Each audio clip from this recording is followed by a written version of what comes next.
Hello friends, स्वागत है आपका अपने YouTube channel OMP GK GS में। तो फ्रेंड्स, हमने आपके लिए बिहार डीएलएड के लिए साइंस के इंपॉर्टेंट क्वेश्चन लेकर आ गए हैं जो आपके बिहार डीएलएड के एग्जाम के लिए काफ़ी इंपॉर्टेंट है। यदि फ्रेंड्स आप इस चैनल पर नए होंगे तो चैनल को सब्सक्राइब करिएगा, वीडियो को लाइक करिएगा। यदि आपको हमारी वीडियो अच्छी लगी तो वीडियो को शेयर भी करिएगा। तो चलिए फ्रेंड्स, हम चलते हैं क्वेश्चन की ओर। देखिए फर्स्ट क्वेश्चन क्या कह रहा है, कर कि मायोपिया किसके प्रयोग द्वारा ठीक की जा सकती है। बिल्कुल फ्रेंड्स, देखिए ऐसा ही क्वेश्चन आपके डीएलएड के एग्जाम में पूछा जाएगा। देखिए क्या कह रहा है, कर कि मायोपिया किसके प्रयोग द्वारा ठीक की जा सकती है। तो इसका सही आंसर देगा अवतल लेंस के द्वारा। ऑप्शन नंबर ए इसका सही आंसर देगा अवतल लेंस के द्वारा। चलिए अगला क्वेश्चन की ओर बढ़ते हैं। देखिए अगला क्वेश्चन क्या कह रहा है, कह रहा है कि विश्व स्वास्थ्य दिवस कब मनाया जाता है। विश्व स्वास्थ्य दिवस कब मनाया जाता है। तो इसका सही आंसर देगा 7 अप्रैल को। ऑप्शन नंबर ए इसका सही आंसर देगा 7 अप्रैल को। चलिए अगला क्वेश्चन की ओर बढ़ते हैं। देखिए अगला क्वेश्चन क्या कर रहा है, कह रहा कि मेलाकोनाइट किस धातु का खनिज है। मेलाकोनाइट किस धातु का खनिज है। तो इसका सही आंसर देगा तांबा धातु का। ऑप्शन नंबर ए इसका सही आंसर देगा तांबा धातु का। चलिए अगला क्वेश्चन की ओर बढ़ते हैं। देखिए अगला क्वेश्चन क्या कह रहा है, कह रहा है कि किस अम्ल का उपयोग शीशा संचायक बैटरी में किया जाता है। किस अम्ल का उपयोग शीशा संचायक बैटरी में किया जाता है। तो इसका सही आंसर देगा सल्फ्यूरिक अम्ल का। ऑप्शन नंबर ए इसका सही आंसर देगा सल्फ्यूरिक अम्ल का। चलिए अगला क्वेश्चन की ओर बढ़ते हैं। देखिए अगला क्वेश्चन क्या कह रहा है, कह रहा है कि मनुष्य के शरीर में कितना लीटर रुधिर होता है। मनुष्य के शरीर में कितना लीटर रुधिर होता है। तो इसका सही आंसर देगा 5 से 6 लीटर। ऑप्शन नंबर 20 का सही आंसर देगा 5 से 6 लीटर।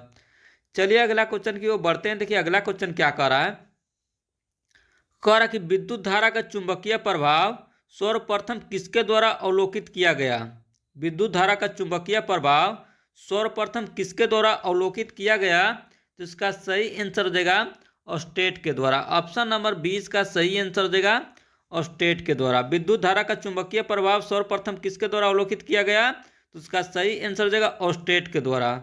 चलिए अगला क्वेश्चन की ओर बढ़ते हैं। देखिए अगला क्वेश्चन क्या कर रहा है, कह रहा है कि न्यूरॉन किसकी इकाई है। न्यूरॉन किसकी इकाई है। तो इसका सही आंसर देगा तंत्रिका उत्तक का। ऑप्शन नंबर डी इसका सही आंसर देगा तंत्रिका उत्तक का। चलिए अगला क्वेश्चन की ओर बढ़ते हैं। देखिए अगला क्वेश्चन क्या कर रहा है, कह रहा है कि ब्लैक होल सिद्धांत की खोज किसके द्वारा की गई। ब्लैक होल सिद्धांत की खोज किसके द्वारा की गई। तो इसका सही आंसर देगा एस चंद्रशेखर के द्वारा। ऑप्शन नंबर ए इसका सही आंसर देगा एस चंद्रशेखर के द्वारा। चलिए अगला क्वेश्चन की ओर बढ़ते हैं। देखिए अगला क्वेश्चन क्या कर रहा है, कह रहा है कि शरीर में हीमोग्लोबिन का कार्य क्या है। शरीर में हीमोग्लोबिन का कार्य क्या है। तो इसका सही आंसर देगा ऑक्सीजन का परिवहन करना। ऑप्शन नंबर ए इसका सही आंसर देगा ऑक्सीजन का परिवहन करना। चलिए अगला क्वेश्चन की ओर बढ़ते हैं। देखिए अगला क्वेश्चन क्या कह रहा है, कह रहा है कि रेडियोधर्मी तत्व जिसका भारत में विशाल भंडार पाया जाता है उस तत्व का नाम क्या है। रेडियोधर्मी तत्व जिसका भारत में विशाल भंडार पाया जाता है उस तत्व का नाम क्या है। तो इसका सही आंसर देगा रेडियम। ऑप्शन नंबर सी इसका सही आंसर देगा रेडियम। चलिए अगला क्वेश्चन की ओर बढ़ते हैं। देखिए अगला क्वेश्चन क्या कर रहा है, कह रहा है कि किसी मानव आँख की रेटिना पर बना प्रतिबिंब कैसा होता है। किसी मानव आँख की रेटिना पर बना प्रतिबिंब कैसा होता है। तो इसका सही आंसर देगा वास्तविक एवं उल्टा। ऑप्शन नंबर 20 का सही आंसर देगा किसी मानव आँख की रेटिना पर बना प्रतिबिंब कैसा होता है। तो इसका सही आंसर देगा वास्तविक एवं उल्टा। चलिए अगला क्वेश्चन की ओर बढ़ते हैं। देखिए अगला क्वेश्चन क्या कर रहा है, कह रहा है कि फोटोग्राफी में उपयोग किया गया प्रकाश संवेदी यौगिक क्या है। फोटोग्राफी में उपयोग किया गया प्रकाश संवेदी यौगिक क्या है। तो इसका सही आंसर देगा silver bromide. Option number C इसका सही आंसर देगा सिल्वर ब्रोमाइड। चलिए अगला क्वेश्चन की ओर बढ़ते हैं। देखिए अगला क्वेश्चन क्या कर रहा है, कह रहा है कि हमारे भोजन में संरचनात्मक खाद्य पदार्थ क्या है। हमारे भोजन में संरचनात्मक खाद्य पदार्थ क्या है। तो इसका सही आंसर देगा विटामिन एवं खनिज। ऑप्शन नंबर सी इसका सही आंसर देगा विटामिन एवं खनिज। चलिए अगला क्वेश्चन की ओर बढ़ते हैं। देखिए अगला क्वेश्चन क्या कह रहा है, कह रहा है कि 1 ग्राम वाले पदार्थ का तापमान 1 डिग्री सेंटीग्रेड बदलने के लिए आवश्यक ऊष्मा की मात्रा को क्या कहते हैं? 1 ग्राम पदार्थ वाले का तापमान 1 डिग्री सेंटीग्रेड बदलने के लिए आवश्यक ऊष्मा की मात्रा को क्या कहते हैं? तो इसका सही आंसर देगा विशिष्ट ऊष्मा। ऑप्शन नंबर ए इसका सही आंसर देगा विशिष्ट ऊष्मा। चलिए अगला क्वेश्चन की ओर बढ़ते हैं। देखिए अगला क्वेश्चन क्या कह रहा है, कर कि पीतल किसका मिश्रण है?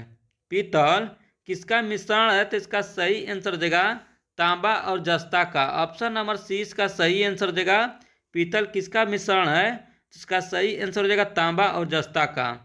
चलिए अगला क्वेश्चन की ओर बढ़ते हैं। देखिए अगला क्वेश्चन क्या कर रहा है, कर कि टांका जिसे हम शोल्डर बोलते हैं किसका मिश्रण होता है?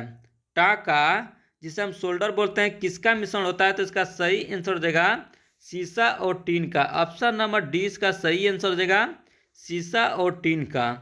चलिए अगला क्वेश्चन की ओर बढ़ते हैं। देखिए अगला क्वेश्चन क्या कर रहा है, कर सोडा वाटर बनाने के लिए कौन सी गैस प्रयुक्त की जाती है? सोडा वाटर बनाने के लिए कौन सी गैस प्रयुक्त की जाती है?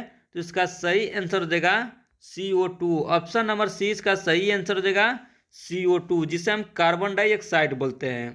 चलिए अगला क्वेश्चन की ओर बढ़ते हैं। देखिए अगला क्वेश्चन क्या कर रहा है, कह रहा कि वह उपकरण जो विद्युत ऊर्जा को यांत्रिक ऊर्जा में बदलता है क्या कहलाता है? वह उपकरण जो विद्युत ऊर्जा को यांत्रिक ऊर्जा में बदलता है क्या कहलाता है? तो इसका सही आंसर देगा विद्युत मोटर। ऑप्शन नंबर बी इसका सही आंसर देगा विद्युत मोटर।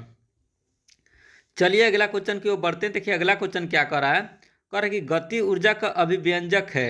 गति ऊर्जा का अभिव्यंजक है क्या है? तो इसका सही आंसर देगा ½ mv²। ऑप्शन नंबर सी इसका सही आंसर देगा ½ mv²। चलिए अगला क्वेश्चन की ओर बढ़ते हैं। देखिए अगला क्वेश्चन क्या कर रहा है, कह रहा कि प्रतिध्वनि किस कारण सुनी जाती है? प्रतिध्वनि किस कारण सुनी जाती है? तो इसका सही आंसर देगा ध्वनि तरंगों के परिवर्तन के कारण। ऑप्शन नंबर ए इसका सही आंसर देगा ध्वनि तरंगों के परिवर्तन के कारण। चलिए अगला क्वेश्चन की ओर बढ़ते हैं। देखिए अगला क्वेश्चन क्या कह रहा है, कह रहा है कि पानी से भरे एक बर्तन में बर्फ का एक टुकड़ा तैर रहा है। पूरी बर्फ के पिघलने पर बर्तन का जल स्तर पर क्या प्रभाव पड़ेगा? पानी से भरे एक बर्तन के बर्फ का टुकड़ा तैर रहा है, पूरी बर्फ के पिघलने पर बर्तन का जल स्तर पर क्या प्रभाव पड़ेगा? तो इसका सही आंसर देगा बर्तन का जल स्तर अपवर्तित रहेगा। ऑप्शन नंबर सी इसका सही आंसर देगा बर्तन का जल स्तर अपवर्तित रहेगा। चलिए अगला क्वेश्चन की ओर बढ़ते हैं। देखिए अगला क्वेश्चन क्या कर रहा है, कह रहा है कि 2 समानांतर दर्पणों के बीच धातु के गोलों को रखा जाता है, इससे बने प्रतिबिंबों की संख्या कितनी होगी? 2 समानांतर दर्पणों के बीच धातु के एक गोले को रखा जाता है, इससे बने प्रतिबिंबों की संख्या कितनी होगी? तो इसका सही आंसर देगा असंख्यक। ऑप्शन नंबर डी इसका सही आंसर देगा असंख्यक। चलिए अगला क्वेश्चन की ओर बढ़ते हैं। देखिए अगला क्वेश्चन क्या कर रहा है, कह रहा है कि डिप्थेरिया बीमारी किसको प्रभावित करती है? डिप्थेरिया बीमारी किसको प्रभावित करती है? तो इसका सही आंसर देगा गाला को। ऑप्शन नंबर सी इसका सही आंसर देगा डिप्थेरिया बीमारी किसको प्रभावित करती है? तो इसका सही आंसर देगा गला को। चलिए अगला क्वेश्चन की ओर बढ़ते हैं। देखिए अगला क्वेश्चन क्या कर रहा है, कह रहा है कि निम्न में से रंग का तरंगदैर्घ्य सबसे अधिक होता है। निम्न में से कौन से रंग का तरंगदैर्घ्य सबसे अधिक होता है? तो इसका सही आंसर देगा लाल रंग का। ऑप्शन नंबर ए इसका सही आंसर देगा लाल रंग का। चलिए अगला क्वेश्चन की ओर बढ़ते हैं। देखिए अगला क्वेश्चन क्या कह रहा है, कह रहा है कि 1 माइक्रोन किसके बराबर होता है? 1 माइक्रोन किसके बराबर होता है? तो इसका सही आंसर देगा 0.001 मिलीमीटर के बराबर। ऑप्शन नंबर डी इसका सही आंसर देगा 0.001 मिलीमीटर के बराबर। चलिए अगला क्वेश्चन की ओर बढ़ते हैं। देखिए अगला क्वेश्चन क्या कर रहा है, कह रहा है कि सभी गैस शून्य आयतन प्राप्त करते हैं जब तापक्रम घटाया जाता है। सभी गैस शून्य आयतन प्राप्त करते हैं जब तापक्रम घटाया जाता है कितने डिग्री सेल्सियस पर? तो इसका सही आंसर देगा -273 डिग्री सेल्सियस पर। ऑप्शन नंबर डी इसका सही आंसर देगा -273 डिग्री सेल्सियस पर। चलिए अगला क्वेश्चन की ओर बढ़ते हैं। देखिए अगला क्वेश्चन क्या कर रहा है, कह रहा है कि एसिड जिसे हम अम्ल बोलते हैं बदलता है। एसिड जिसे हम अम्ल बोलते हैं बदलता है, किसको किस में बदलता है? तो इसका सही आंसर देगा नीले लिटमस को लाल में। ऑप्शन नंबर ए इसका सही आंसर देगा नीले लिटमस को लाल में। चलिए अगला क्वेश्चन की ओर बढ़ते हैं। देखिए अगला क्वेश्चन क्या कर रहा है, कह रहा है कि चीनी के घोल में तापक्रम बढ़ाने पर चीनी की विलेयता पर क्या प्रभाव पड़ता है। चीनी के घोल में तापक्रम बढ़ाने पर चीनी की विलेयता पर क्या प्रभाव पड़ता है। इसका सही आंसर देगा चीनी की विलेयता बढ़ती है। ऑप्शन नंबर 20 का सही आंसर देगा चीनी की विलेयता बढ़ती है। चलिए अगला क्वेश्चन की ओर बढ़ते हैं। देखिए अगला क्वेश्चन क्या कर रहा है, कह रहा है कि कार्बन का शुद्धतम रूप कौन सा है। कार्बन का शुद्धतम रूप कौन सा है, तो इसका सही आंसर देगा हीरा। ऑप्शन नंबर 20 का सही आंसर देगा हीरा। चलिए अगला क्वेश्चन की ओर बढ़ते हैं। देखिए अगला क्वेश्चन क्या कर रहा है, कह रहा है कि निम्नलिखित में से कौन सा तत्व कार्बनिक यौगिक में मौजूद रहता है। निम्नलिखित में से कौन सा तत्व कार्बनिक यौगिक में मौजूद रहता है, तो इसका सही आंसर देगा कार्बन। ऑप्शन नंबर ए का सही आंसर देगा कार्बन। चलिए लास्ट क्वेश्चन की ओर बढ़ते हैं। देखिए लास्ट क्वेश्चन क्या कर रहा है, कह रहा है कि कौन सी गैस का आवरण सूर्य से निकली पराबैंगनी विकिरण को अवशोषित करता है। कौन सी गैस का आवरण सूर्य से निकली पराबैंगनी विकिरण को अवशोषित करता है, तो इसका सही आंसर देगा ओजोन। ऑप्शन नंबर ए का सही आंसर देगा ओजोन।